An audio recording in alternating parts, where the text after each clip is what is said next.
వాస్తు పురుషుడు అంటారు. అవును, గృహ నిర్మాణం జరిగేటప్పుడు వాస్తు పూజ అని కొత్తగా తీసుకొచ్చారు. కొత్తది కాదు, ఎప్పటి నుంచో. వాస్తు పురుషుడికి మనం పురాణాలు చూసినట్టయితే శివుని యొక్క అది ఎంతవరకు వాస్తవాన్ని పెద్దలు మీరు చెప్పాలి, శాస్త్ర ప్రమాణంలో ఉన్నది అది. ఈ వాస్తు పూజ పేరుతో చేసేటువంటి యాగం అనండి, ఆగం అనండి. యాగం అనండి అంటే ఇక్కడ సత్ప్రమాణసారంగా చేసేటువంటి వాస్తు యాగాలు చేస్తూ ఉన్నారు. అసలు వాస్తు పురుషుడి యొక్క లక్షణాలు తెలియకుండా, అంటే ఇక్కడ మిడిమిడి జ్ఞానంతో, ఇప్పుడు యాక్చువల్గా మోర్ మనీ మోర్లా అంటారు. ఏ పని చేసినా కూడా శాశ్వతమైనటువంటి జీవితాన్ని గడపడం కోసం ఇల్లు కొనుక్కుంటుంది. అంతేకా, ఆ ఇంటి నిర్మాణం చేసేటప్పుడు ఆ అపార్ట్మెంట్ కట్టినా లేకపోతే విల్లా కట్టినా ఏదైనా కట్టినా ఆ కాంట్రాక్టర్ బిల్డర్ పరిపూర్ణమైనటువంటి వాస్తు ప్రకారం వాస్తు పూజలు చేయించి ఉంటే ఆ స్థలానికి వైభోగం రావాలిగా, కొంతమంది పాజిటివ్ ఎనర్జీ వస్తుంది. అంటే అసలు ఈ వాస్తు అవన్నీ చేయరు కదా. ఆ స్థలానికి భోగం రావాలంటే, వైభవం రావాలంటే యజమానులు తీసుకోవాల్సిన జాగ్రత్తలు ఏంటి? యజమానులు తీసుకోవాలా జాగ్రత్తలు? ఇండిపెండెంట్ యజమాని నేను ఇండిపెండెంట్ హౌస్లు 100 కడతారు, అక్కడ ఎవరు తీసుకోవాలి జాగ్రత్తలు? ఇప్పుడు నేను ఒక ఇండిపెండెంట్ హౌస్ కట్టుకుంటాను. అవును, నా స్థలంలో మంచి వైభోగం కాదు. శిలాభోగం స్థలాభోగం అంటారు. శిలాభోగం లేకపోతే స్థలాభోగం వల్ల వస్తుంది.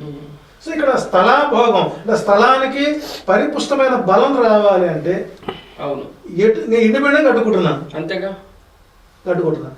దానికి ఎలాంటి ప్రక్రియలు చేసినట్లయితే ఆ స్థలానికి శుద్ధి జరుగుతుంది అంటే కొన్ని శాస్త్రాలు, నాకున్నటువంటి కొన్ని వాస్తు గ్రంథాల్లో అసలు వాస్తు పూజ అనేది లేదు.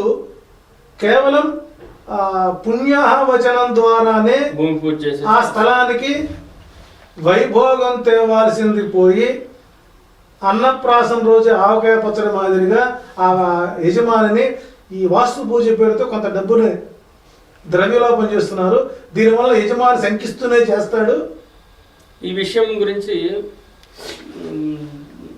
మన సుదర్శన్ వాణి నా ఛానల్లో చెప్పవచ్చో తెలీదు, ఒక 3 నెలల క్రితం ఒకళ్ళు కామెంట్ చేశారు. అంటే మేము వైష్ణవులు, నేను వీడియో తీసినప్పుడు 3 నామాలు ఉంటాయి, అందరికి తెలిసిందే. కామెంట్ చేసేసి మీరు 50,000 తీసుకుంటున్నారు అని చెప్పి మెసేజ్ పెట్టారు. ఒకళ్ళు మెసేజ్ పెట్టారు, నేను చూశాను, వదిలేసిన. ఒక రోజు తర్వాత నేను దానికి మళ్ళీ కామెంట్ చేశాను, నేను ఎప్పుడు తీసుకున్నానండి అని చెప్పి మెసేజ్ పెట్టాను. మీరు కాదండి, వాస్తు పూజ చేసేవాళ్ళు వాస్తు హోమం చేయడానికి 50,000, 40,000, ₹1,00,000 తీసుకుంటున్నారు అన్న తర్వాత సరే మన సబ్స్క్రైబర్స్లో ఎవరు ఒకళ్ళు కామెంట్ చేశారు, ఈ గురుగారు ఎవరు పూజలు చేసుకోరండి, ఈయన ఓన్లీ వాస్తు చూస్తారు, మీరు వేరే వాళ్ళకి పెట్టాలేమో కామెంట్, ఈయనకి పెట్టారేమో. ఆయన మళ్ళీ అది ఇప్పటికీ నా యూట్యూబ్ ఛానల్లో ఒక క్వశ్చన్కి చాలా మొత్తం 8 కామెంట్స్ వచ్చినాయి.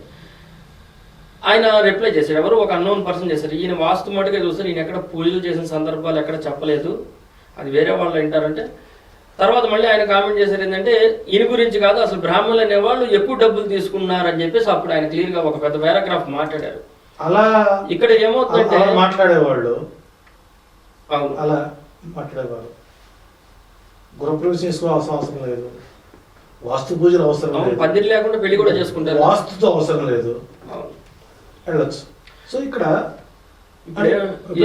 అతను అన్నదా మనం తీసుకోవాల్సిన అవసరం అంటే తాను ఎక్కడో ఇబ్బంది పడి ఉంటాడు.